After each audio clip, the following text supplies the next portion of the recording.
Hello friends, good afternoon. সবাই কেমন আছো? ভালো আছো? আমি আছি ভালো। চলো কি রান্না করেছি দেখাই তোমাদের, রোজই শেয়ার করি তোমাদের সাথে।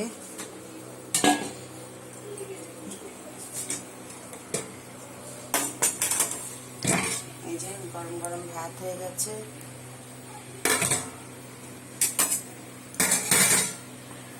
আর এখানে করেছি পেঁপে আলু সিদ্ধ একসাথে মেখেছি, পেঁয়াজ কাঁচা লঙ্কা ধনে পাতা দিয়ে মাখা হয়েছে। আর এখানে একটু পেঁয়াজ কেটে রেখেছি, কালকে ছোলা বানিয়েছিলাম, অল্প ছোলা আছে, ছোলা দিয়ে খাওয়ার জন্য। আর এখানে কালকে ভেন্ডি আলুর রসা করেছিলাম, ওই অল্প রয়েছে।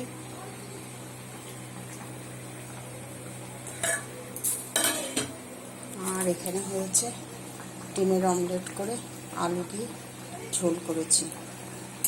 অত বেশি ঝোল দিইনি, একটু মাখা মাখাই আছে।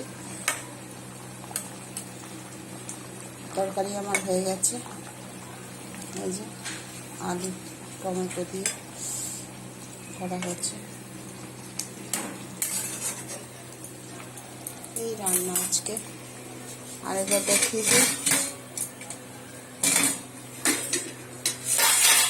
গরম গরম ভাত হয়ে গেছে, হয়েছে এখানে পেঁপে আলু সিদ্ধ মেখে রেখেছি, পেঁয়াজ কাঁচা লঙ্কা ধনে পাতা দিয়ে কাঁচা সর্ষের তেল দিয়ে মেখেছি।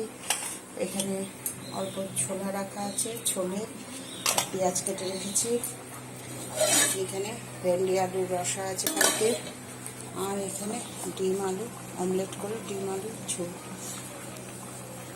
6-7খানা ডিম একসাথে ভেঙে অমলেট করে তারপরে পিস পিস করে কেটে, বড় বড় পিস পিস করে কেটে তারপরে আলু দিয়ে ঝোল করে, এটা খেতে ভালো হয়। আচ্ছা বন্ধুরা, সবাই ভালো থেকো, সুস্থ থেকো, লাইক কমেন্ট শেয়ার করে দিও, ফলো করে দিও। ইউটিউবে স্বপ্না রান্নাঘর, ফেসবুকে স্বপ্না চৌধুরী, সাবস্ক্রাইব করে দিও, ফলো করে দিও। ঠিক আছে বন্ধুরা, সবাই ভালো থেকো, সুস্থ থেকো। Good afternoon. আজকে এই রান্না, ভাত, গরম গরম ভাত, পেঁপে আলু সিদ্ধ, আর এদিকে ডিমে অমলেট করে আলু দিয়ে ঝোল। আচ্ছা ঠিক আছে, বাই, গুড নাইট, এই গুড আফটারনুন। ডেলি আমার ভুল হয়ে যায় গো, কাজের এত প্রেশার থাকে না, এই আর কি। ঠিক আছে বন্ধুরা, ভালো থেকো, গুড আফটারনুন।